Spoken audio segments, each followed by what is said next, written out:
Welcome. We are now entering the luminous mysteries, or also called as the mysteries of life.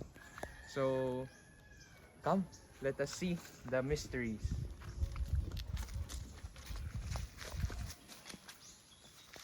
The first luminous mystery is the baptism of Jesus at the River Jordan. If you remember the story, he was he was baptized by Saint John the Baptist, no? Then when he was baptized, when coming out of the water, the Holy Spirit came upon Jesus, and a voice was heard, "This is my beloved Son, listen to him."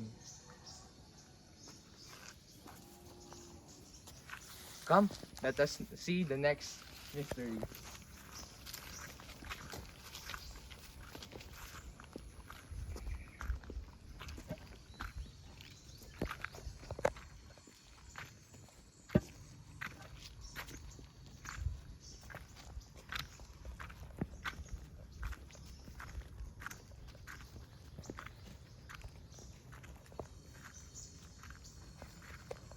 Now, this is the second luminous mystery, the, the wedding at Cana. This is the first miracle that Jesus did. So after being baptized by Saint John the Baptist, he made his first miracle at the wedding at Cana. So what I like about this mystery is that the role of Mary in this event in the gospel, no. So if you remember the story in the wedding of Cana, um, during the wedding feast, they lack wine already. Then there's no more wine. Then Mary said to Jesus, ah, Jesus, there's no more wine. There's no more wine. So, but what did Jesus said? Jesus said, "Woman, it's not yet my time." But Mary did not say anything about what Jesus said, but he just told the servants. He told them, "Do whatever he tells you." Then afterwards, Jesus did something. He made a miracle. He turned water into wine. So in this mystery is also the let us reflect on the role of Mary in our life, no? So Mary as our intercessor, as our petitioner to our Lord Jesus. Even though Jesus said at first, "Woman, this is not yet my time to make miracles," but through Mary, he listened to Mary, and he granted the petition of our Mother Mary. So we can always ask Mary to help us in our daily need. So if we have problems, we can also go to Mary. We can also go to Mary.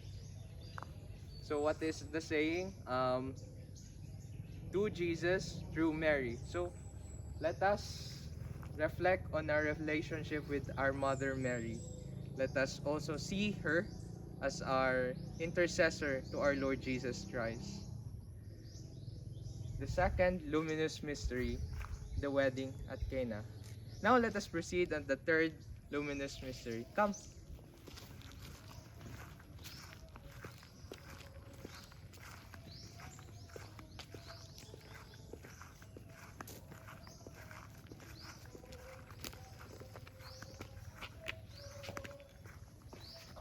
Now, welcome. We are on the third luminous mystery, the proclamation of the kingdom of God. And Jesus said, "And preach as you go, saying, the kingdom of heaven is at hand. Heal the sick, raise the dead, cleanse the lepers, cast out demons. You receive without pay, give without pay." Now in this mystery, Jesus proclaimed the kingdom of God. And what I like about this image of the third luminous mystery is that Jesus is carrying the little child on his lap, no? So if we remember this gospel story, Jesus said, "The kingdom of God is for the little ones." For those who are like children, those childlike, not childish, but those who are willing to be like a child to God. No? So, in this gospel, in this mystery, let us reflect on this. Are we also willing to become like children, to rely solely to the mercy of God, to God's providence, like a little child to its mother or to its father?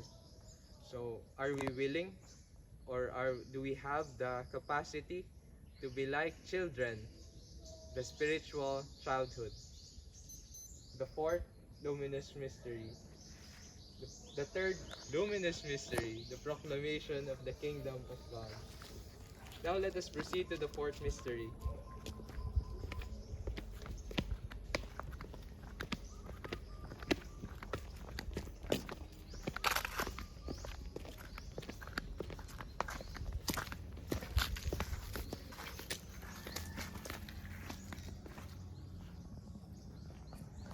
Now we are at the fourth luminous mystery. So the fourth luminous mystery is the transfiguration of Jesus.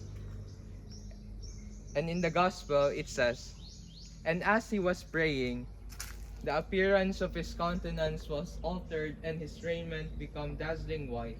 And a voice came out of the cloud saying, 'This is my son, my chosen one. Listen to him.'" So in the gospel, we can see that during his transfiguration, Moses, the law, and Elijah, which is the prophet, so met with Jesus at the Mount of Tabor, no? Is it in Mount Tabor? So Jesus was transfigured. Transfigured, he changed. He was transformed. So for us, for our reflection, in our praying, because Jesus went up the mountain to pray also, no? Then he was transfigured. He transformed. So let us ask ourselves, every time that we pray, do we also become transformed? Do we also become transfigured, just as our Lord Jesus Christ did? So the fourth luminous mystery, the transfiguration of the Lord. And now, let us come to look at the fifth luminous mystery. Come.